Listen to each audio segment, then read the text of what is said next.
that the Rey Star Wars movie is apparently indefinitely on hold. Well, according to Gizmodo, they are saying that that is in fact not true. The rumor was that Sharmeen Obaid-Chinoy, is that her name?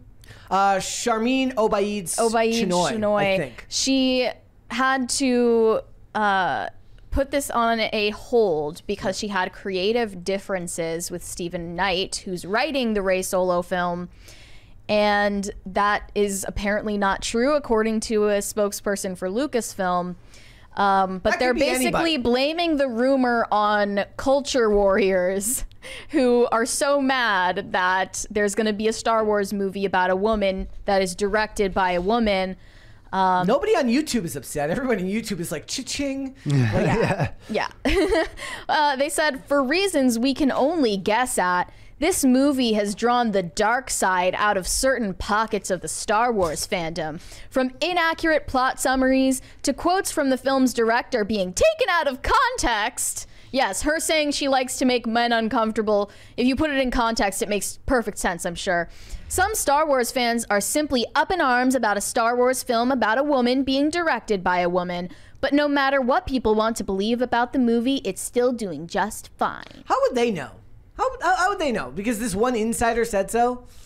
I guess. Just no, right? Like, and they could be 110% right. But the great thing is for them is all they have to make is just have one of their insiders release a new topic like this every 2 weeks to keep it in the news cycle forever until the movie comes out. Yeah, well, I just clicked on this other article that they wrote when those clips were going viral from the director, titled, "The Culture War is Already Coming for the Star Wars Rey Movie." You know what my takeaway from this is? They're really sticking it to the man. They're writing this feminist Star Wars movie with Stephen Knight.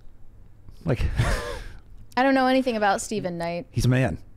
Is it, I mean, you mean it's a problem in the feminist Yeah, it's just like, it's philosophy like for the man to write it? I mean, we would have more to worry about if Sharmeen Obaid-Chinoy was the writer for the movie, actually. Right, but it's like... Greta Gerwig presents Rey.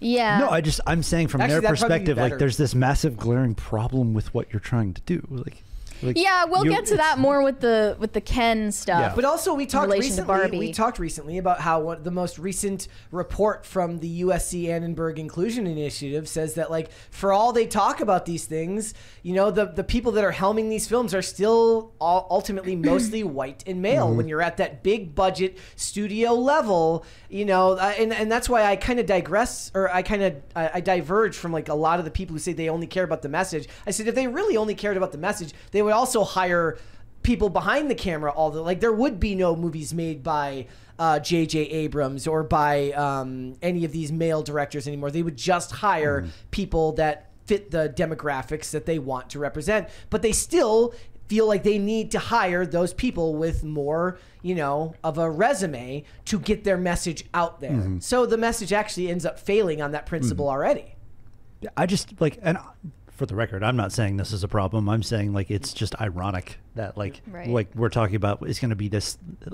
The fact that she's out there saying, like, I'm going to make men uncomfortable. It's like, dude, he's writing it. Isn't Stephen Knight's like, I don't necessarily have to do that. Like, you're putting a female name on the male's homework, basically. Yeah. I mean, that's what would we say? Like, was it likely that how much of Barbie did Noah Baumbach actually write? We'll never know. We'll never actually know. He's like he would tell you. He's literally he's like, look, just change the name and change a few things so that it doesn't look like you copied me. Yeah. You know, and we'll wait and see. I have no real interest in seeing this, but a lot of YouTubers are going to make a lot of money doing this. We don't even cover Star Wars all that much. It's just that her initial reactions, the reactions of the director, were so ridiculous and over the top, and her lack of credentials so glaring that it was worth at least mentioning. Yeah. But as I always say, like, there's nobody I feel worse for than Star Wars fans most of the time.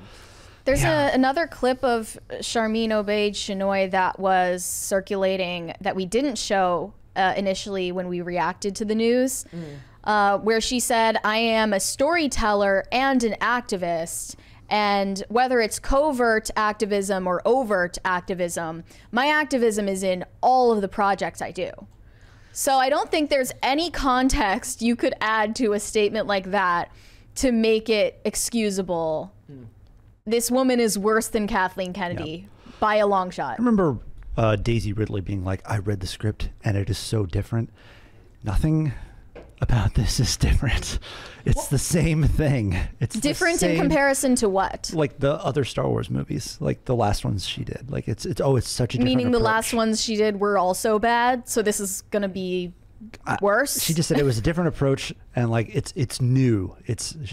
Her point essentially was like, oh, this is fresh, and it's like, is it? Because you're saying the same things. Like it's never all that different. No, right?